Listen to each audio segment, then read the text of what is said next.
Okay, it is 10 o'clock. We are going to get started.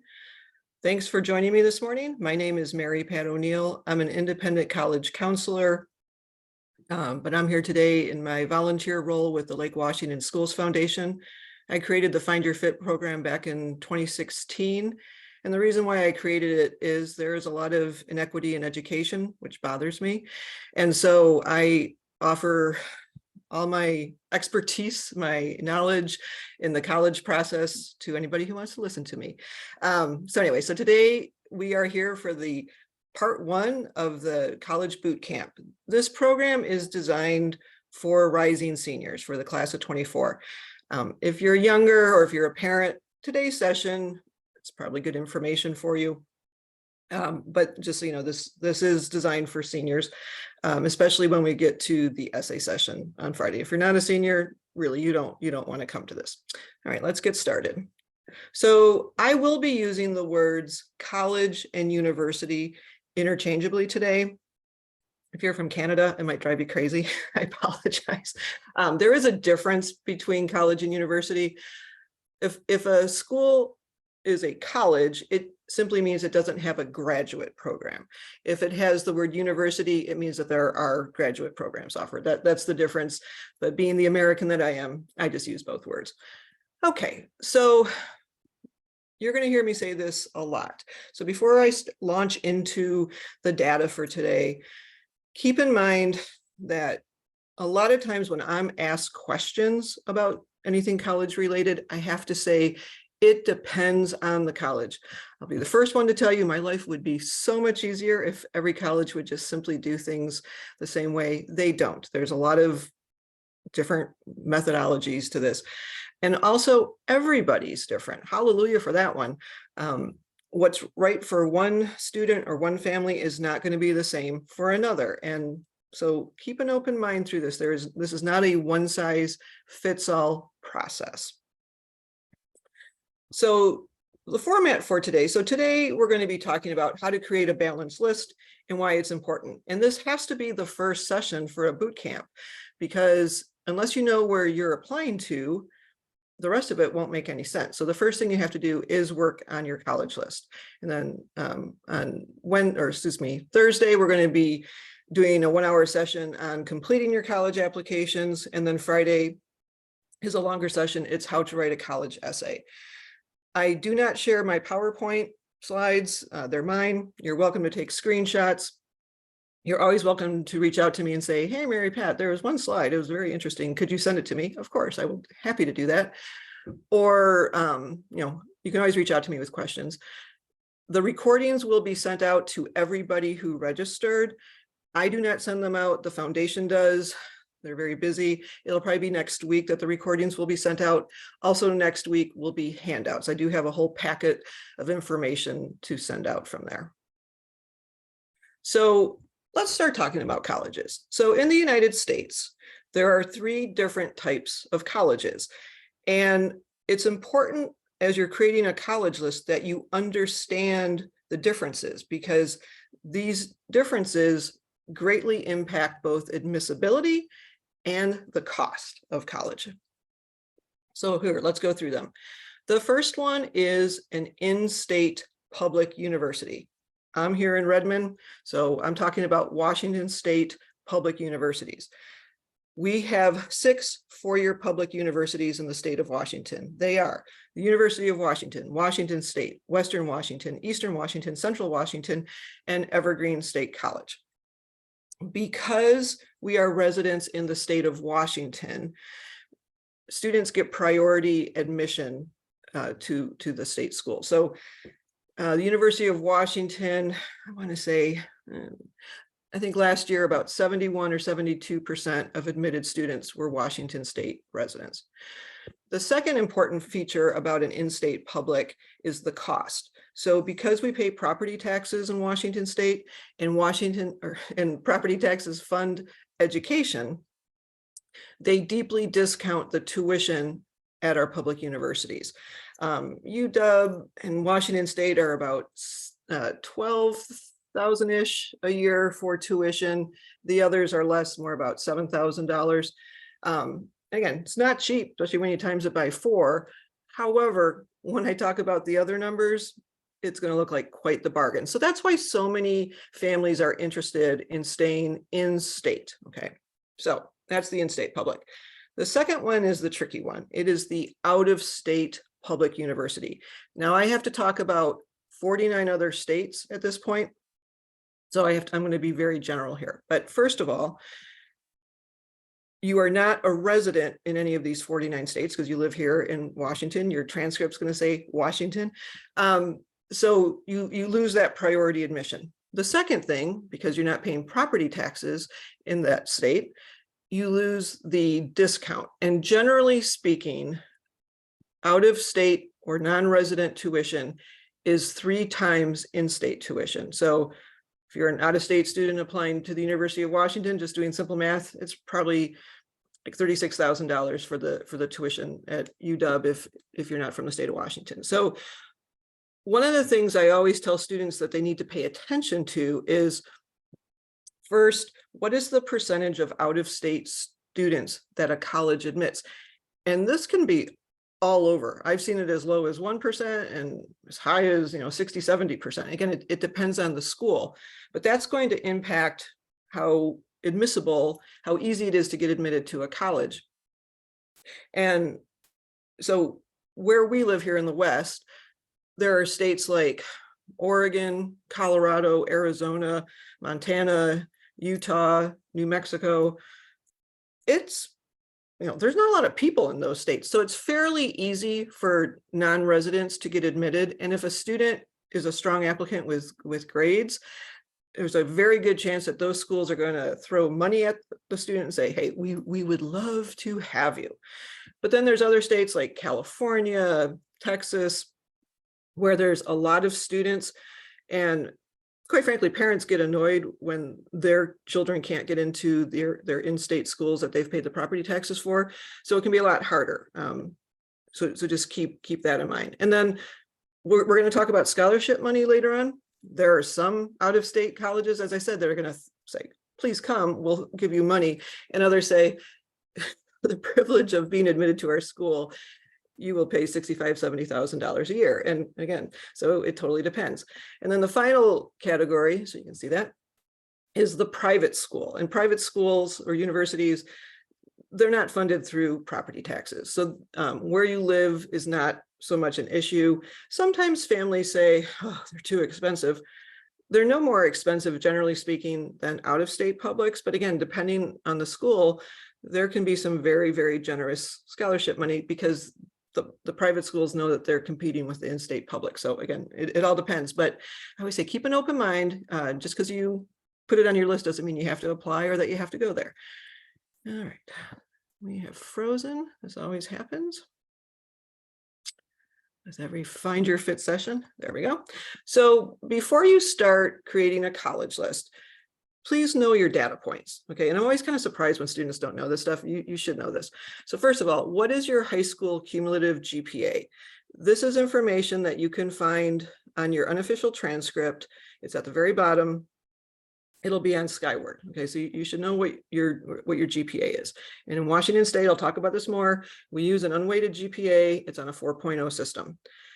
Have you taken any AP classes? Again, or if you're in other school districts, maybe IB classes. And if you could say, yeah, I've taken 3, pay attention. Like if your school offers 20 and you took 2, okay, nothing bad with that. But colleges do pay attention to what is offered at a school. Do you have standardized test scores? These would be ACT or SAT scores. Again, we'll talk more about this, but in the West, most colleges don't care. Either they're test blind or they're test optional. You may not need them.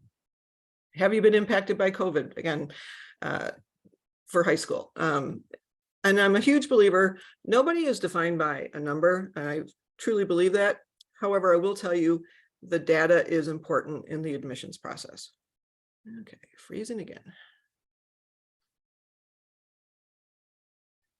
Okay, so how do you create a college list?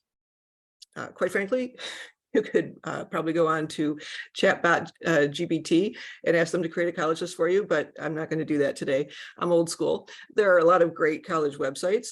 These are some of them. The one I probably use the most is College Board. And when I do a demonstration later, that's the one I'm going to use. But there's tons of them. Just find one that you like. Okay, that's the most important thing. And what happens is there's all sorts of screens or filters that they use. If you start off with no filters, it's something like, well, it could be, if I was just looking at public and private universities, I don't look at for-profit colleges for the most part for my students, but it's going to be over 1,900 schools. Obviously, you don't want 1,900 schools. So we're going to pay attention to the acceptance rates, public-private, the cost, the size, geographic location, the setting, urban, suburban, rural. Is it a commuter or residential campus? This is something I don't think a lot of students pay attention to. There's nothing wrong with a commuter campus. I happened to go one myself when I was in college, but it also meant that I didn't live on campus and I went home every day. And that's fine, but if you're looking for, the dorm life and all that, it can just be a little different. It doesn't mean you can't have the dorm life at a commuter college. It just means that the majority of the students are not staying on campus. So the weekends and the evenings might be a little different.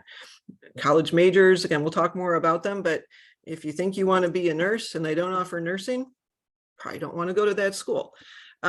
Activities, Greek life, support programs, if you have a learning difference and need accommodations, or if you have a physical disability or whatever it is, make sure that the schools offer it. They don't have to, but many do.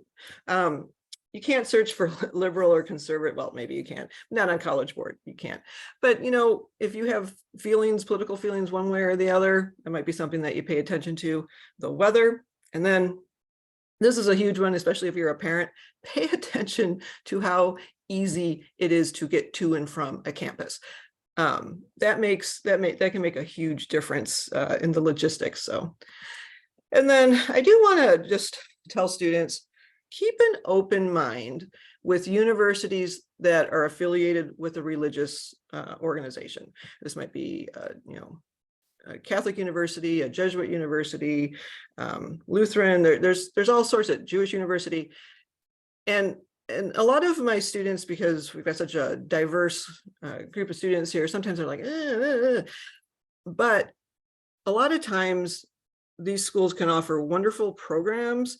And again, everybody's got different feelings about religion. Most of the schools, the religious schools that I put on a student's list, there's no church requirement. That most of the student body probably doesn't identify. They're there for the good education, the social justice, things like that. So just keep an open mind. Again, just because you put a school on your list doesn't mean you have to either apply or go, but keep an open mind, because there's some wonderful, wonderful universities.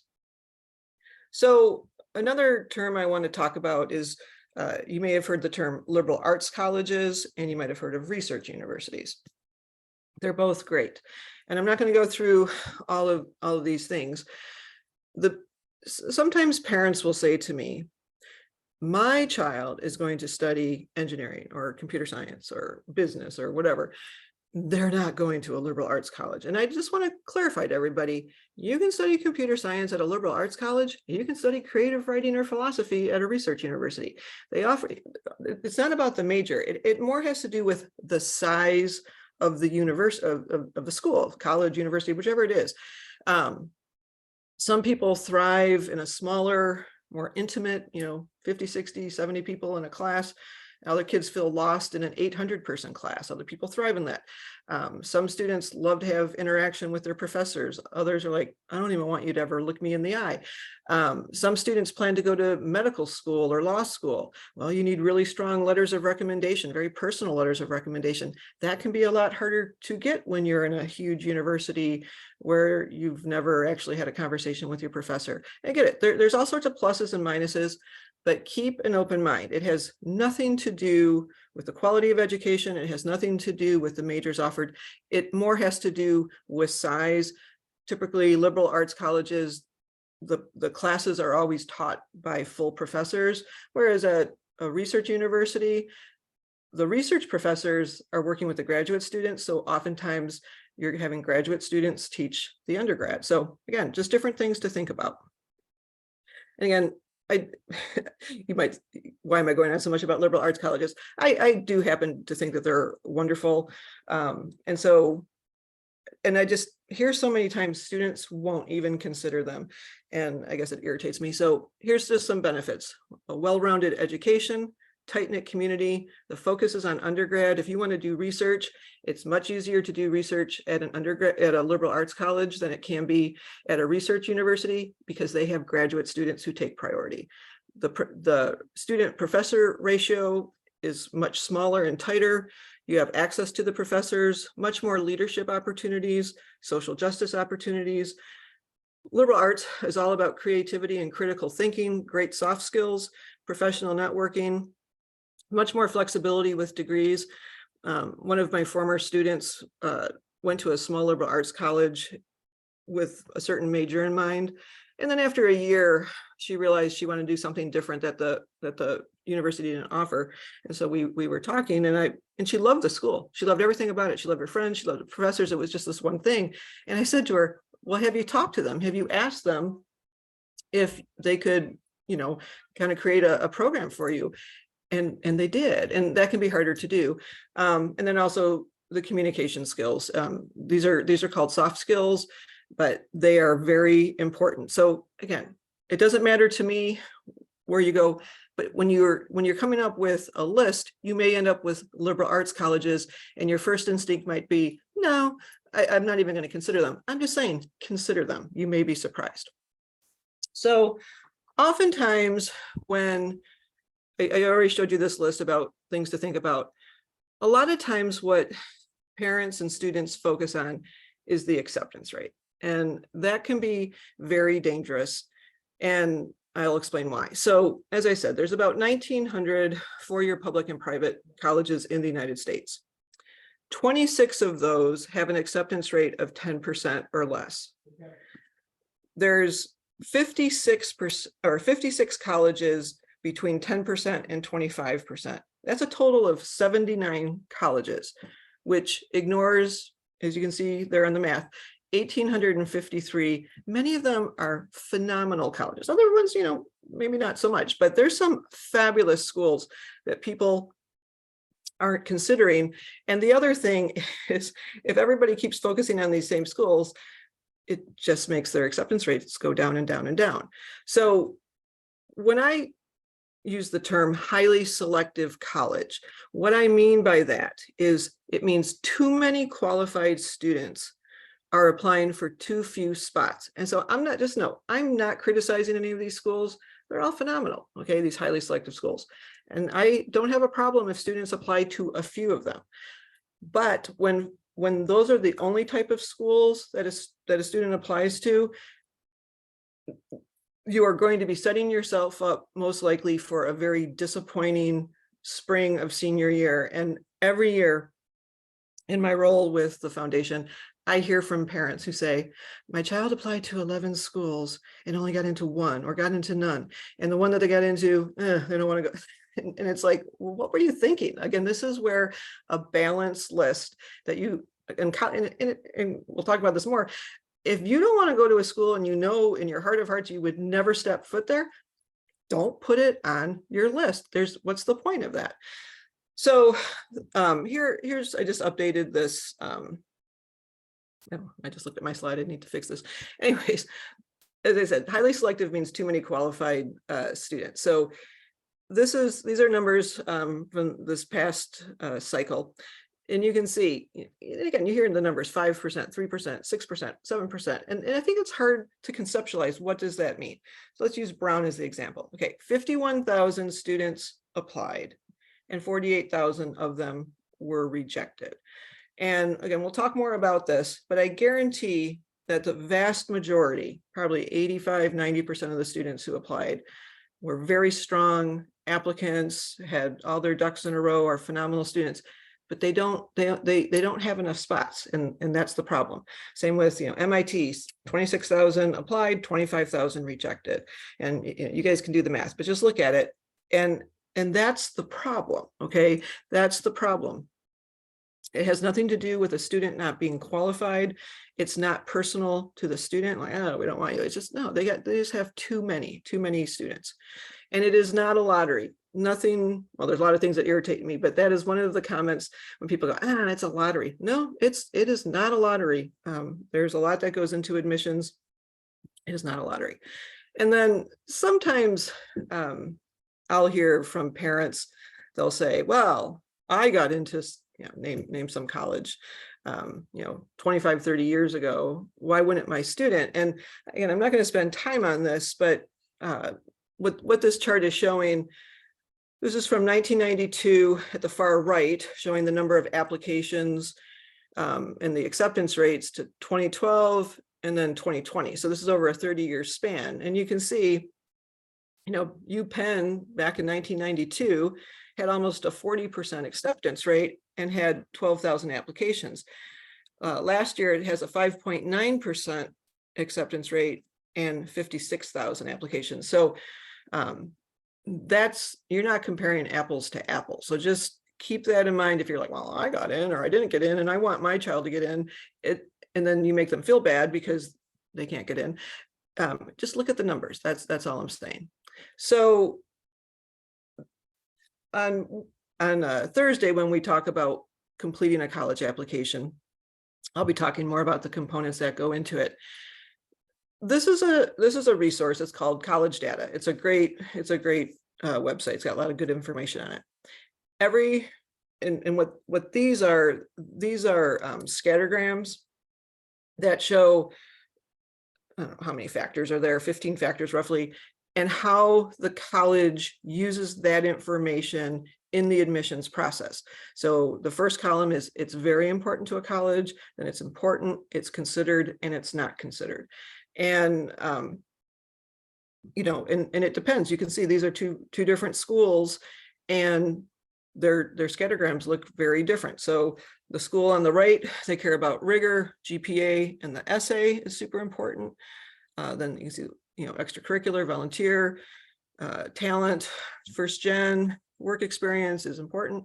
Whereas with the school on the right, GPA is the most important factor. And then they look at rigor, essay, volunteer work, talent or ability, and personal qualities, and work experience as important. So there's just different things that colleges will take a look at. So use this resource and find out. Like, one of the things I always say is take a look at interview. Okay, and for both these schools, you can see that they don't consider the interview, but there are colleges, when you look this up, they pay attention. It might be important, it could be considered, but if you know that they care about that, ask to have an interview with the admissions office. Another thing is level of applicants' interest. Okay, we'll talk more about that. That's demonstrated interest.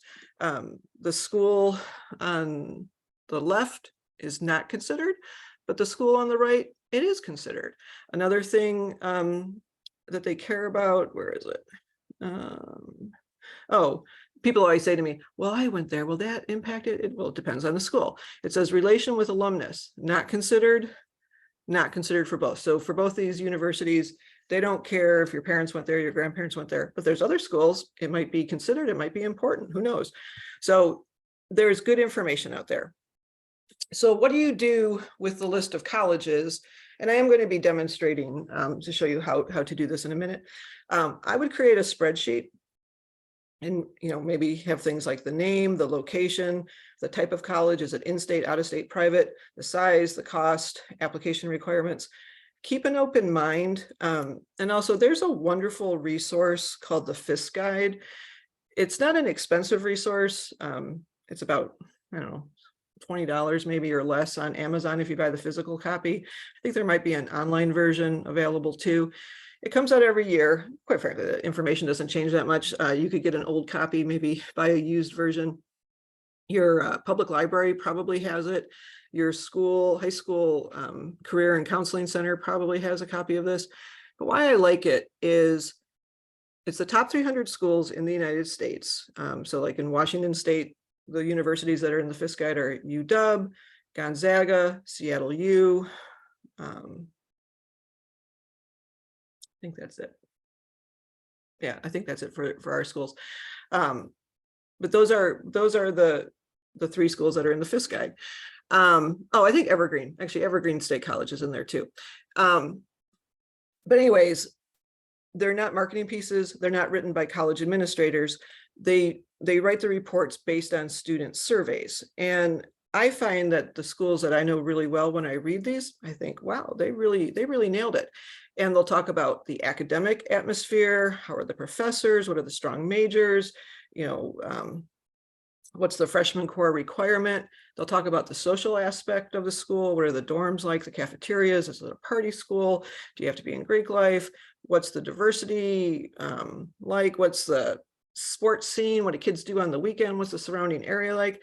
And it's I find it to be a really good resource. And so if there's a FISC guide, I always tell students, if you're looking at a school, read that first. And if you read it and you get oh, this feels great, I love it, keep it on your list. If you read it and it gives you the heebie-jeebies, take it off your list. So, and then what I do is I color code colleges, okay, by your admissibility, okay? So green schools are matches in my world. That's what I call them. And it just means based on student data points, the acceptance rate of the school, the student is likely to be admitted. And just heads up on this, these are not safety schools.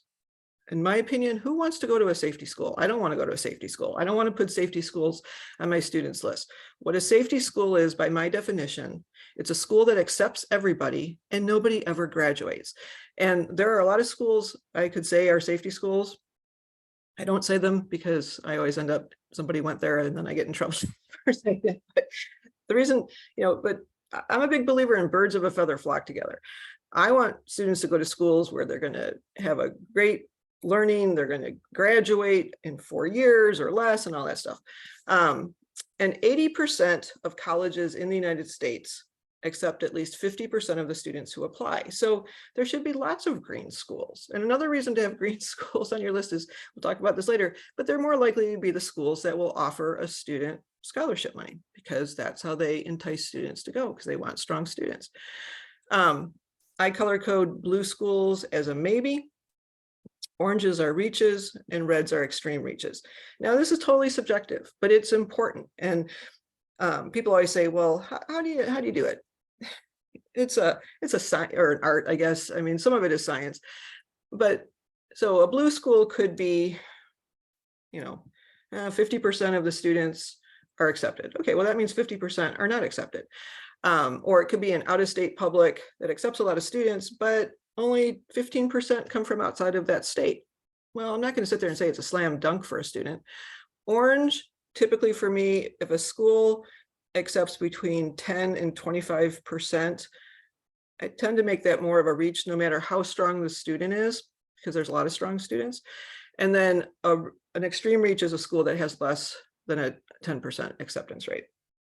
But remember, that could be like the University of Michigan is a perfect example. It has about a 20% acceptance rate, which you'd say, oh, well, it's an orange, but it's an out-of-state public, and only they do accept a lot of students from outside of the state of Michigan, but it's still only about 44%. So that puts it, by just doing the simple math, less than 10%. So I would make that an extreme reach.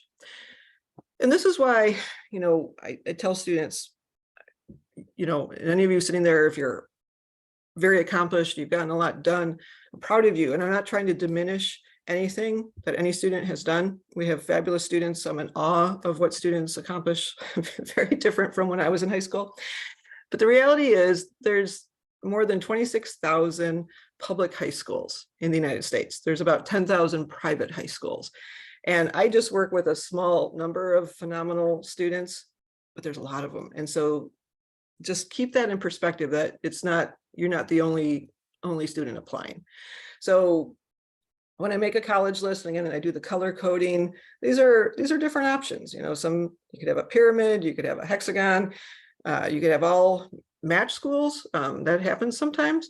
And then some students have more of a balanced rectangle. But what you don't want is this. You have this, it's very likely that you will not be very happy when it's spring of your senior year. Because, again, we'll talk more about this on Thursday, but, I showed, was it Brown? I don't know. I can't remember the numbers, like 52,000 applied, 50,000 were rejected. So that means 2,000 students were accepted. And the question I always ask students is, help me to understand what it is about you that's going to get you one of those spots. And it can't be that, wow, you have a 4.0 or that you've taken a lot of classes of rigor, because again, especially where we live in Seattle, there's a lot of students. So think about that, just and be ready to communicate that on your college application. Okay, we're going to do a little demonstration. I've never done this before, and anybody who has attended Find Your Fit sessions before knows I am not the world's best technology person, but let's see if, oh, it worked. Okay, that's great. Okay, sign in. I haven't, so if you don't have an account on College Board, you will want to do that. Oh, geez, Louise, do not ask me to do this. Okay, this is why I don't do things.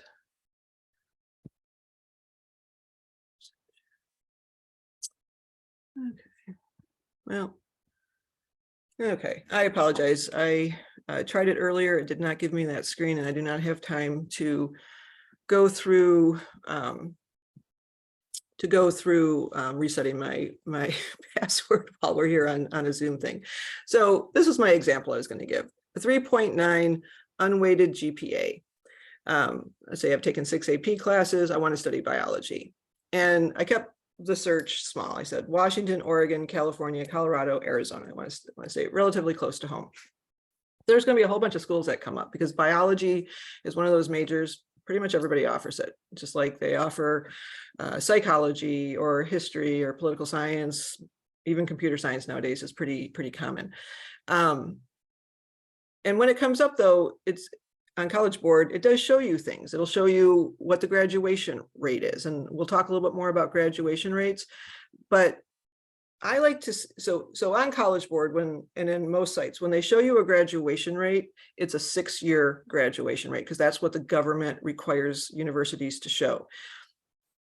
I would definitely be looking for higher numbers, like 60% or higher for that number. And because, again, if most students aren't graduating in good numbers, there's a good chance you won't either, or students are leaving, or there's problems. So, play around with it. I apologize. Maybe I'll do a separate little video on this and have Bonnie send it out so we can show that. I apologize for that. But there's other great sources, online sources of college data. The two that I use the most, College Board, I already mentioned, and then College Data, which I mentioned earlier with the scattergram. And so here's some information that you can see on College Board. And this is actually the University of Washington information. So first, you can see a breakdown of admitted student GPA. Down there, you can see 68% of admitted students to UW Seattle have a 3.75 or higher. Up there, you can see the breakdown of race and ethnicity, and that cultural diversity is important to a lot of students. So you can see UW is very diverse. Extracurricular activities, again, some students don't care about that, but other students do. Some students say, "Ooh, I want football," or "Oh, I want a dance team," or whatever. You can search for that, and it'll give you good information. And then here's college data. So again, same ethnicity, breakdown of student GPA. This is showing ACT scores. UW doesn't use test scores anymore, but students can submit them. They won't look at them, but you can submit them. But just to give you a sense, if you want to know how your test scores line up with those of admitted students. And then at the very bottom is the required or recommended high school classes. I get these questions all the time. I don't like foreign language. I've taken 2 years. Do I need to take a 3rd year? And it's like, well, you don't have to, but it's recommended. And if you want to attend the University of Washington, it's probably a good idea to do the recommended numbers. So as I said, people focus on the acceptance rate of a school, but that's the input. Okay, that's what's going in. And again, I have no issues with colleges that have lower acceptance rates, but what bothers me is that people will disregard colleges with higher acceptance rates because they're not focusing on the output of students who leave those institutions. So that's why, again, graduation rates and things like that, to me, are so important. So I'm always asked, how can you tell, how can you tell if a college is good? And I'm with you. Who wants to go to a bad college? I certainly don't want to send anybody to a bad college. So again, pay attention to the 4-year graduation rate. Again, the US government requires colleges to report the 6th year, but hopefully you're out in 4 years. And as a parent, I can tell you, I'm a big believer in birds of a feather flock together. And I always felt if most students were graduating in 4 years, that my own children would get out in 4 years. What's the retention rate for a school? And what the retention rate is, it's the percentage of freshmen who come back for their sophomore year of college. And that's important because if students aren't coming back, something's going on. Again, my rule of thumb is 80, if it's less than 80, but quite frankly, if it was even 83, I'd probably go, I would ask, what's going on? Why aren't students coming? So higher is better. Do they offer the specific programs that you're interested in? Again, we'll talk more about majors. You don't have to know your college major, but if you think you might be interested in studying kinesiology or finance or forensics or whatever, make sure that they offer something, because otherwise you may need to transfer or change your dreams, which is fine. But anyways, does the cost work? We're going to talk more about cost. Cost is very important in creating a college list. And then does the culture of the school fit you? Again, we're all different, okay? And I'm always shocked when parents don't take their students to visit colleges. It is so important. Again, we'll talk about that too in a bit, but colleges are like people, okay? They have vibes and personalities, and what's great for one person is not going to be the same for another, because we all react differently. And as I said, please don't get hung up on acceptance rates. And what this chart is showing, I just randomly pulled some different schools.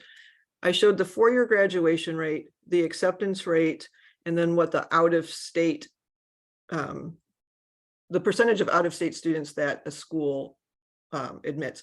If it says NA, that means it's a private university, so residency doesn't make any difference. So, NYU's got a great 4-year graduation rate, 78%, but its acceptance rate is 12%. Then we have Santa Clara University with an 85% graduation rate and a 53% acceptance rate. Santa Clara is a wonderful university. It is right down the street from Stanford.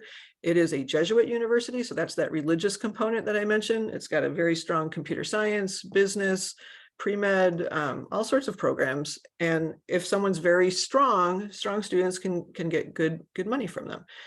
University of Michigan, 81% 4-year graduation rate, acceptance rate 20, but remember it's an out-of-state public. And then, you can see Stanford, Gonzaga, 77% 4-year rate, 72% acceptance rate. And Gonzaga is a school that is very generous with scholarship money. So anyways, just take a look at these. Don't just do it based on acceptance rate. Pay attention to graduation rate. And again, you will want to pay attention to cost in a bit. So then there's a list of schools. It's called the Association of American Universities. There's only 63 members in the United States, and these are the leading edge, research scholarship. They're on the cutting edge of research, and this is a list of them. And you can see, some of them that, big names like Yale and Georgia Tech and UCLA, Duke, big ones. But then there's schools like, Iowa or University of Arizona, University of Oregon, Purdue, UC Santa Cruz. There's a lot of schools that Penn State that are UW's on there too, but there's a lot more universities that are accessible to students instead of just the ones, Carnegie Mellon, that are so hard to get into. Again, great schools, and maybe you pick your favorites, but just don't unbalance your list. Another thing to look at with colleges are honors programs. And sometimes there's honors colleges, sometimes there's honor programs. Honors colleges are usually a college within a bigger university. So Arizona State is a great one that I recommend a lot. Washington State too, they have an honors college. So there's, different classroom or classes, different professors. There's usually benefits to being in the research or in the honors college. but they're much smaller colleges within a huge university, like Barrett at ASU. ASU is like 42,000 students, which is huge, but Barrett's about 9,000. And Arizona State is one of those schools, if you are a strong applicant, they're very, very generous with scholarship money, as is University of Arizona. So you can have smaller classes, priority registration. Again, you have to check to see what the benefits are. You do have to maintain a certain GPA, which you may be surprised that it's much harder in college to maintain higher GPAs. Usually there's an additional application to apply, and they can be quite selective, like University of Oregon's and Oregon State's honors colleges, I think have like a 2 or 3% acceptance rate. They're quite selective, but just look into them. Again, there's lots of good opportunities. And there's some great resources to learn more. Who gets in and why, and where you go is not who you'll be. Personally, I'm a big audiobook person, so I like listening to these, and this might be something good as a family. Listen to an hour each night as a family, and you'll learn a lot about selective schools and why you should keep an open mind. Okay, next important piece that we need to talk about is the cost of college. And I'm starting to think I should start with the cost of college, because I just think it's so important. So 0.1% of students in the US will get a full ride, which means tuition and room and board. Because I think sometimes parents think and students think, oh, well, I'm a 4.0 student, I've got good test scores, and I'm going to get full scholarships. No, it's not. It's very unlikely. 1.5% of US students get a full tuition scholarship. 7% of high school athletes will play a varsity sport in college. 2% will play Division I, and 2% will receive athletic scholarships. So there isn't as much full rides out there as you might think. So unfortunately, here in the US, the system was designed where parents are expected to pay for college. Now, any students who are out there, I do not want you running to your parents and saying, hey, this lady on this webinar said you have to pay for my school. That's not what I'm saying. What I'm saying is that in the US, they don't subsidize. Like if you happen to be a Canadian citizen, I would strongly encourage you to check into Canadian universities, because the Canadian government subsidizes the cost of college. So the cost of a Canadian university is the equivalent of attending a community college here in the United States. So, but just know, there just isn't, they expect parents to pay. But parents need to think about not just their ability to pay, but their willingness, because as parents, you have a bigger picture. Maybe you have parents that you have to take care of, or there's other issues, or you want to retire, or you have younger children, or you have twins, whatever. Pay attention to the cost. It's a very important part of the fit. There's two different types of aid. There's merit-based aid and need-based aid. I am not a financial planning college counselor, so please do not ask me any questions about your ability to qualify for need-based aid. I can't help you with that, but check with the financial aid offices at colleges. They are very helpful. We're going to talk more about merit aid, which you do not apply for. It is given to students. But one of the things, if you've not had this conversation, especially as we're going into senior year, talk about the budget. Okay, talk about the budget, because I was just meeting with a student the other day. She had come with her list of schools, and many of them were going to be schools that, just at today's rates, and inflation is a thing with college costs too, easily would be $250,000 plus over the 4 years, which is a lot of money. And one of the questions I said was, did you talk to your parents? And she did. And I said, what's the number? And, the number is 100,000 over 4 years. And that's very generous. And I said, you should be very grateful to your parents. However, it's going to be very difficult to find something beyond an in-state public. And part of it was her GPA situation. She wasn't a 4.0 or a 3.9 or whatever. So it impacts things. So talk numbers. And if your parent just, and students out there, I'll be the first to tell you, parents get very uncomfortable because they don't like to talk about money with their children, but put them down, or give them a range. Okay, can you afford $5,000 a year, $10,000 a year, $20,000, you know, like what are you thinking? Because it does make a difference. So actually, okay, here is, I updated this slide from the previous one. This is the cost of college. So there are more costs involved than tuition and room and board, but I just feel those are the biggest part of it. So, but the column that I added was the final column where it says ×4, okay? Because I think people just look at that annual cost, but you got to think of it ×4, okay? So you can see UW, which is an in-state public, it's going to be 113,000. Again, it'll be higher than that because of inflation. Western is less expensive. Gonzaga is quite expensive there, but that's without merit aid. And as I said, Gonzaga is a school that is very generous with merit aid. I had a student, 3.8 student, who was applying to computer science, and he was offered $30,000 a year in merit aid. So you take 120,000 off of that, it makes it a lot more reasonable. And he got into the computer science program. There wasn't an issue like there could be at a UW or places like that. Again, you can see the UCLA. Colorado State is a WUI school, which I'll talk about in just a second. So I'm showing the WUI pricing, not the non-resident pricing. And then I show a school like Lake Washington Institute of Technology, which is a fabulous school. It's a technical college. Technical colleges, similar to community college, but the difference is every program must lead to a job, to working, to a career.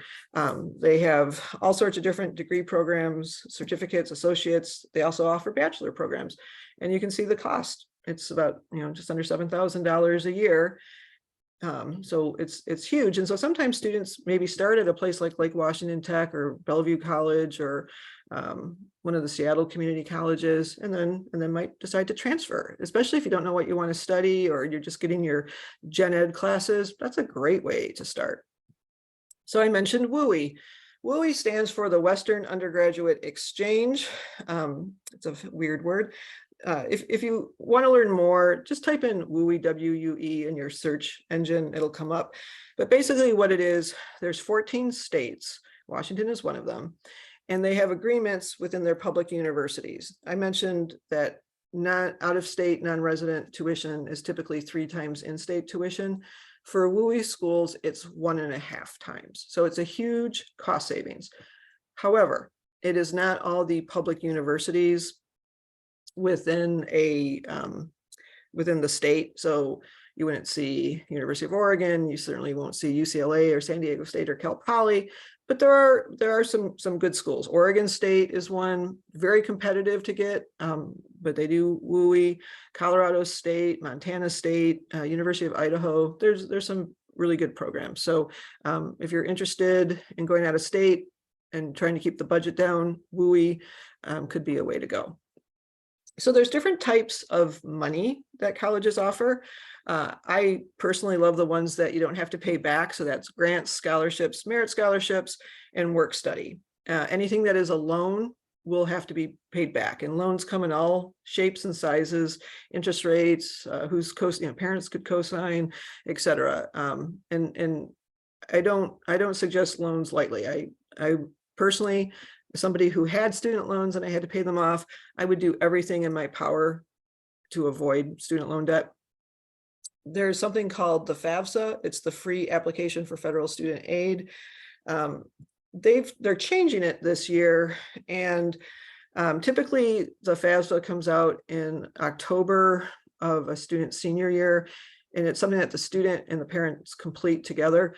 But because they're changing it, I think it's coming out in December this year. But there's a lot of online forms and resources and how to fill it out online, and it's a free form. So I mentioned merit scholarships. I'm a big fan of merit scholarships, and how a merit scholarship is defined. It's a tuition discount to attract a student to attend a school. Again, colleges always want the brightest students that they can get, and money is a really good way to do it. It's typically based on a student's grades. Prior to COVID, test scores were typically considered, but for a lot of schools, they don't consider them. Now, keep in mind there are some states, if you apply to schools in Georgia or Florida, they want test scores. If you're applying to Georgetown or MIT, they want test scores. You have to do your research, but generally speaking, you don't need test scores too much for merit aid. But again, it depends on the college, so do your research. You don't apply for merit aid, okay? What happens is you apply to a university. Sometimes it's with the acceptance. Sometimes it can be a little bit later, but you'll get a notification that says, hey, congratulations, you've been admitted, and we'd like to give you $10,000, $15,000, $20,000, $30,000. Again, it depends on the school. It's usually for 4 years. Make sure you check on that, but they're offering it to you, which is great. You don't repay them, and again, make sure that that they're for 4 years. So how do you know if a college offers merit aid? There's different ways. I will say public universities tend to be more black and white about it. Like if you go to the University of Oregon, the student has a 3.8 GPA or higher, you automatically get $10,000 a year off your tuition. Other schools, so again, look on a school's website, check under financial aid, merit scholarships. If it's an out-of-state public, like University of Texas, University of Kansas, Florida State, University of Michigan, Urbana, whatever, make sure you type in the words non-resident merit aid, because it'll be very different. There are some states, as I said, that will give merit aid to non-residents in the hopes of attracting students. And then there's others that say, nope, we save it all for our residents. You get nothing. You get the privilege of paying 3 times in-state tuition. College majors, I'm often asked, parents will reach out and say, oh, my child doesn't know what they want to study, and blah, blah, blah. Okay, first of all, you do not have to know what you want to study in college. Most colleges are perfectly fine with students being undecided. A lot of colleges, a lot of freshmen change their mind. I read a statistic somewhere between 50 and 70% of freshmen change their major after freshman year. So again, that's fine. The only school, at least around here, I'm sure there's others, but Cal Poly in San Luis Obispo is a university where students are admitted based on major, and it's very difficult, if not next to impossible, to change your major once you've been admitted. So students who are totally undecided, they don't offer undecided. If you don't know, that's not a school I would apply to. So how do colleges handle majors? And again, it all depends on the school, and you're going to have to do your research. So some colleges do what's called direct admit. So when a student is applying for a freshman year, you pick a major, and they say, you've been admitted or not admitted. Some colleges do it by the end of sophomore year, which is great because that allows students to explore and learn different things and then, make their choices. Again, most colleges are fine if students are undeclared or undecided. The question that I would ask as part of my research is, how will the college support the student in figuring things out? Again, because there's some colleges that are going to be kind of like, well, good luck to you. And I don't know how helpful that will be. And then there are other colleges that will say, oh, this is our program. This is how we support. These are all the steps that we're going to take. And I would pay attention to that. How hard is it to change a major? As I said, a lot of freshmen change their major. Is it easy to do? Sometimes students will go in saying, I want this major. They don't really want it, but they're hoping that later on they can get into a more selective major. That may not even be an option. So do your research there. Can you design your own major? Again, as I mentioned, that student who really wanted to study something different that wasn't offered, and the university worked with her and was able to create a program that will help her reach her goals. So do your research. Ask admissions, reach out to the advisor of a program, set up a Zoom meeting. Like, that's what they're there for. And if they're not being supportive and helpful to you as you're going through the application process, that might be a reason to take it off, because if they're not helping you at that point, are they going to help you when you're a student? So I'm not going to spend a whole lot of time on these next couple slides, but I realize that where we live and given where we are today, computer science and STEM majors are super popular. A lot of students want to do it. And I just want students to keep in mind that for schools that admit directly into computer science as freshmen, they are selective. It is very hard. You can say, oh, look at this school. It has a 60% acceptance rate. And then students don't get in. I'm like, it's because their computer science program has a 5% acceptance rate. So you can take a look at those. And these are just some examples of other universities that have strong computer science programs: Colorado State, Oregon State, Seattle University, University of Arizona, Washington State University. Again, there's a lot of great schools that have, and quite frankly, most of them teach computer science the same way. I mean, there's ways, obviously, it's not one size fits all, but find out, like, how are they teaching it? What are the internships available? Where do students get hired after they graduate? Those are important factors.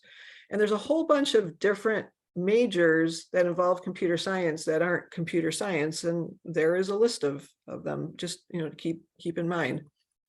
And the same thing is true with engineering. Engineering can be a very difficult major to get into, and something that a lot of students don't take into effect, like at the University of Washington, which is easier to get into for engineering than it is computer science. And a lot of times students have a very definite idea of what they want to study in engineering. Oh, I want to be mechanical, I want to be electrical, I want to do whatever, biomedical. But UW admits into a general engineering pool.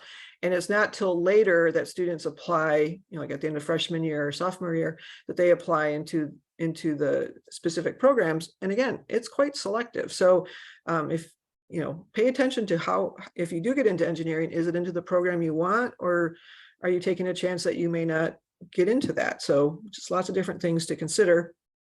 And these are some other strong engineering programs. There's lots of them, but these are just some of the local ones around here. So pre-professional majors, what that means, these are like people say, I want to become a doctor, I want to become a lawyer, I want to become a dentist, I want to become a physical therapist.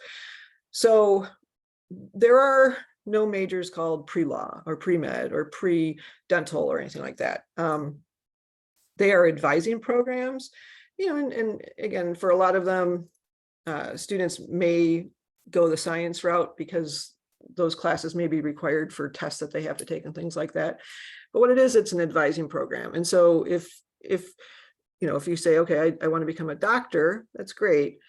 Check into the school's pre-med advising program, find out what percentage of freshmen who start off saying I'm pre-med or pre-dental or pre-law actually apply into a program, how many get in, and learn, how do they handle letters of rec, how do they support you so that you will be successful in reaching your goal. How do you explore careers? Well, what interests you? What are you curious about? Talk to people whose careers do interest you. And this is where your parents can help you make connections. You can job shadow, you can take wanted classes, you can do summer internships. And why is it important? Because again, as teens, how are you supposed to know what a nurse actually does, or what a finance professional does, or what a computer scientist does? Get some experience, shadow, learn, talk to them, and get a sense, is it what's right for you? The importance of visiting colleges, I think it's really important. Usually students start junior year. Summer's here, you can visit in the summertime. It might be slightly different because there aren't as many students on campus, but you can still get a feel. Maybe take a day or two off school in the fall and go. Again, do you have to visit every school on your list? No, but you should visit some. And even if you just visit schools around here, even if you want to go further, visit a large research university, visit a liberal arts college, visit a medium-sized school. I mean, there's all sorts of schools within our area here.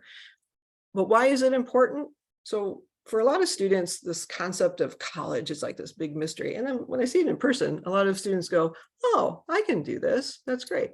It can also motivate a student. And that's why sometimes doing it sooner than senior year can be good, because sometimes students hear, oh, these are the grades I need, and they'll improve their grades, or, oh, I should be taking more classes of rigor or whatever. Some colleges care about demonstrated interest. If you think back to that scattergram I showed from college data, level of applicants' interest. Some colleges care about that, and touring a college is certainly a good way to demonstrate interest. It can help a student figure out, is this the right fit? Are these my people? Do I feel comfortable here? And then also it can create discussion points between a student and a parent. And as I mentioned, demonstrated interest. Obviously, touring colleges can be one way, but there's lots of different ways. A lot of the high schools will have colleges come into school in the fall. If you're interested in a school, attend them. Go up and talk to the admissions person, get their cards, send them an email afterwards. College fairs, email admissions, they can pay attention to that. They want to hear from students. You're not bothering them. Opening up the emails that they send you, they track that stuff and follow them on social media. And how do you finalize a college list? There's no magic number. I'm always asked, how many schools should I have? Well, that depends on you. Is it balanced? You can have, 79 highly selective schools with less than a 25% acceptance rate, and it doesn't mean you're going to get into one of them. Again, it's not a lottery. Is it balanced? Every college application is a lot of work. We're going to talk more about that on Thursday and Friday. Again, don't be afraid to reach out to the departments at a university and learn more. You can do Zoom calls if you can't go in person. Read the FIS guide, look at the data, graduation rates, retention rates, talk to students. If you're interested in intramural sports at a certain university, follow them on Instagram or something, and then reach out and say, hey, I'm a high school student. Can I ask you some questions? Hear what the students have to say. Affordability, does it work in your budget? If a school is way out of your budget, to me, that's a reason to take it off. It really is. Do they have the programs that you're interested in? Does the culture work for you? And keep in mind that there is no perfect school, okay? So I'm going to open it up to questions in a few minutes here, or for a few minutes. I'm available till about 11:15. And I'm happy to answer any questions that people have. So let's see. Yes, the recording, this is being recorded and it will be sent out. It probably won't be sent out till next week when all three are done. Okay, any other questions that people have?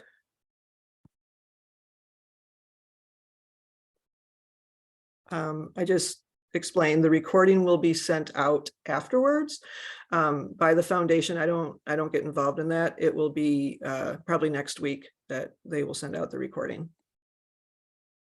Anything else?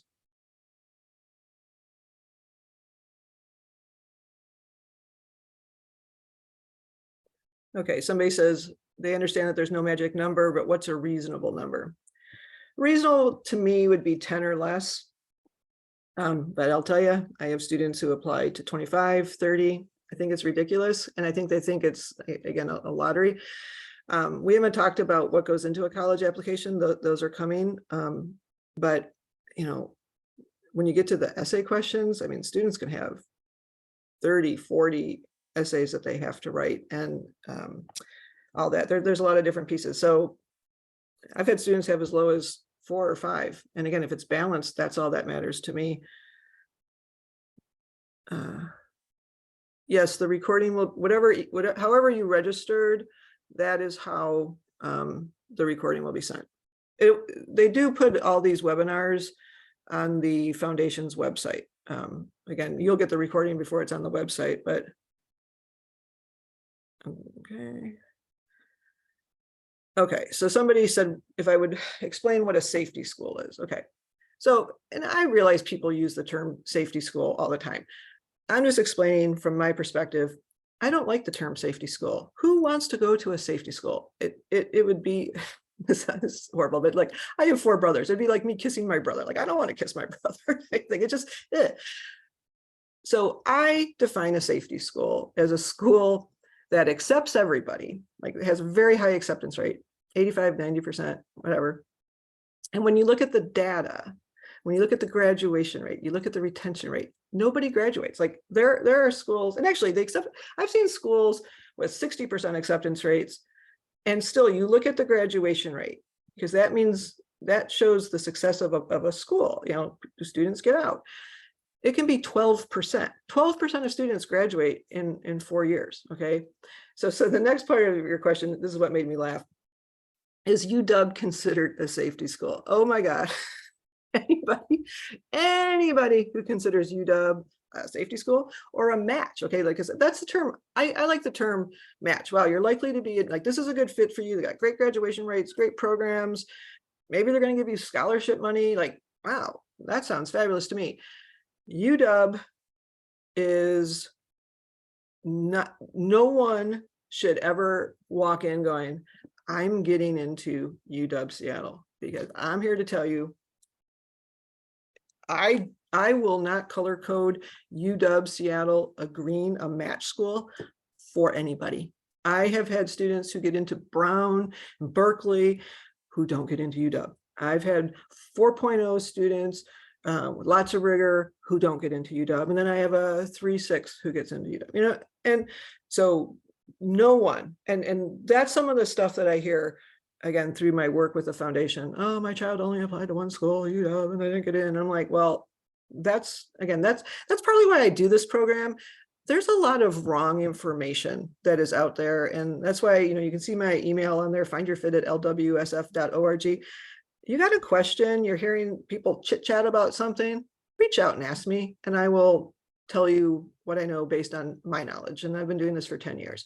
So no, UW is not a safety school. Now, in the state of Washington, I can tell you, if you have a 3.0 GPA,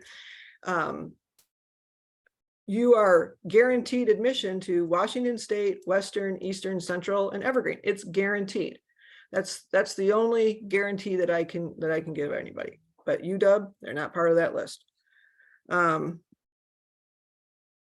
Let's see here. Okay, someone asked about Running Start.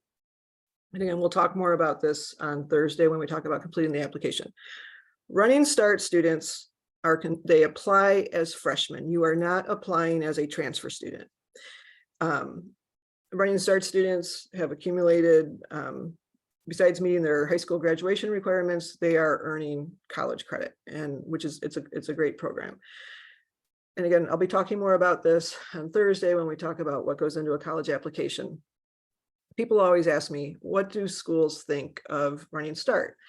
And it depends on the classes that a student is taking. Rigor is very important to schools like a UW. UW salivates at rigor. They love rigor. They love good grades. That just makes them very happy.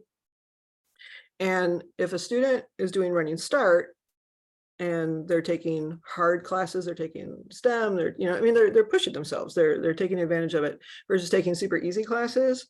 Again, it depends on what the student's taking. UW doesn't like Running Start if the student's doing it to get, to kind of, graduate, get college credits, but they're not pushing themselves. So, but you still apply as a freshman. What's the requirements for applying to WUI? So WUI is the Western Undergraduate Exchange. And just like all things, it depends on the college. And the WUI website has some information. Some colleges will allow all majors to be to be considered for WUI. Others might have a very limited majors. Some schools like Arizona State, they won't offer WUI for the main Tempe campus, but they will for the other campuses. Some universities like Boise State requires a 3.9 GPA to be considered for WUI, whereas other universities might accept a 3.4 or a 3.0. It depends on the school. So typically, if you go to a university college's website and type in WUI, it'll tell you what their guidelines are, but sometimes they can be a little vague. I'll tell you, so just reach out to admissions. Never be afraid to contact admissions. They are there to answer your questions. They're happy to answer your questions. As I said, Oregon State is a WUI. They joined a couple of years ago, but it's very competitive. It is typically you have to have a 4.0 or pretty close to it to be offered WUI. Everybody does it differently. I don't think I've seen a WUI application, but there might be a box to check. Do you wish to be considered for WUI? So there's that. See anything else?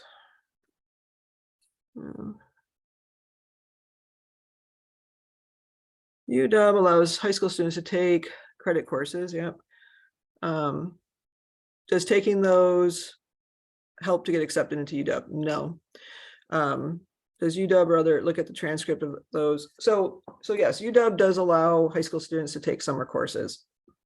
And you're mentioning how expensive that they are. But remember, in the world of, so think about, if you're thinking one summer course is expensive, think about what you're going to think about the expense of college tuition when they're taking a full load. Anyways, do they consider it? They might. What I tell students is, so for a lot of colleges, there are essays. And I often get asked about, oh, my son or my child's going to take this, a camp at Stanford or Carnegie Mellon or Boston University, or, great, and they're super expensive. They cost, $10,000 or whatever. And people say, well, is that going to help my child get in? And then I'm like, the fact that they did it, no, but like it's not like, oh, they did something on our campus, this is demonstrating interest. No, not. And a lot of the more selective schools, demonstrated interest does not play into the admissions process at all. But where taking that UW summer course or doing a summer program or whatever, where it can be impactful is, what does it inspire the student to do? So if taking a class at UW makes your child's head go, wow, and they get involved with something and start into senior year and like, oh my God, I need, and they can tell that story as part of their application, that can be very powerful. But just the fact that they took this summer class, I don't think it really makes that big of a difference. Now, when they go off to college, they can transfer those credits to a college and they will most likely be admitted. But again, don't do anything to look good to a college. Do it because it excites the students interested, they're naturally curious about it, but don't do it for any other reason than that. So, okay, well, I think that's all the questions. I apologize for the technical issues that I had. I was thinking about it. I'll record a demonstration of using College Board to do a search, and I'll send it to Bonnie, and it'll be an addendum with today's recording. But again, the recordings won't be out till next week. So have a good day. And again, don't hesitate to ask any questions at the Find Your Fit at lwsf.org. And hopefully I will see you on Thursday, where we're going to talk about how to complete your college applications. Have a good day.